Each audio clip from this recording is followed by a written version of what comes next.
اللہ الرحمن الرحیم۔ مدرک، لاحق اور مسبوق کے متعلق مسائل۔ مدرک کسے کہتے ہیں؟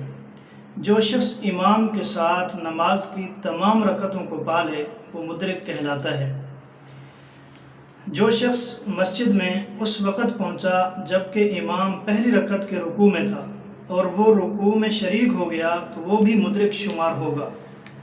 لاحق کسے کہتے ہیں؟ جو شخص پہلی رکعت میں امام کے ساتھ شریک ہو لیکن بعد کی کسی رکعت میں مثلا سوتے رہ جانے یا حدث لاحق ہو جانے وغیرہ کی وجہ سے شریک نہ ہو سکے، اسے اصطلاح میں لاحق کہتے ہیں۔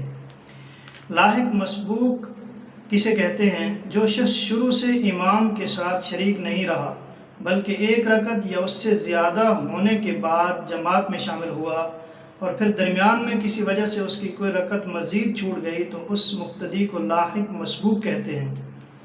اب یہ لاحق اپنی نماز کیسے پوری کرے گا؟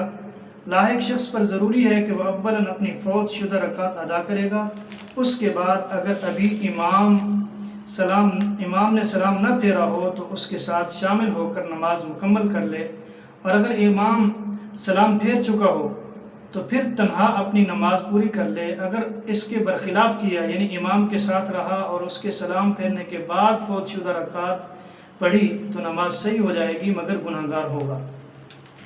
لاحق مقتدی اپنی فوت شدہ رکعت ادا کرتے وقت قرات نہیں کرے گا بلکہ صرف قرات کے وقت خاموش کھڑا رہے گا، خواہ امام کے سلام پھیرنے سے پہلے ادا کرے یا بعد میں۔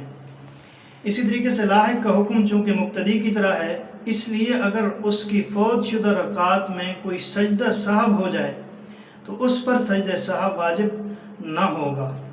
اسی طریقے سے لاحق مسبوق شخص اولاً وہ رکعتیں ادا کرے گا جو امام کے ساتھ شامل ہونے کے بعد چھوٹی ہیں، اور انہیں مکمل کرنے کے بعد وہ رکعت پڑھے گا جو جماعت میں شامل ہونے سے پہلے چھوٹی ہے۔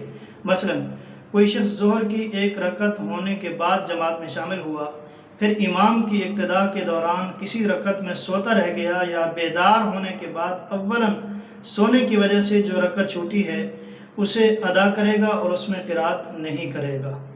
اللہ تعالی ہم سب کو ان مسائل پر عمل کرنے کی توفیق نصیب فرمائے۔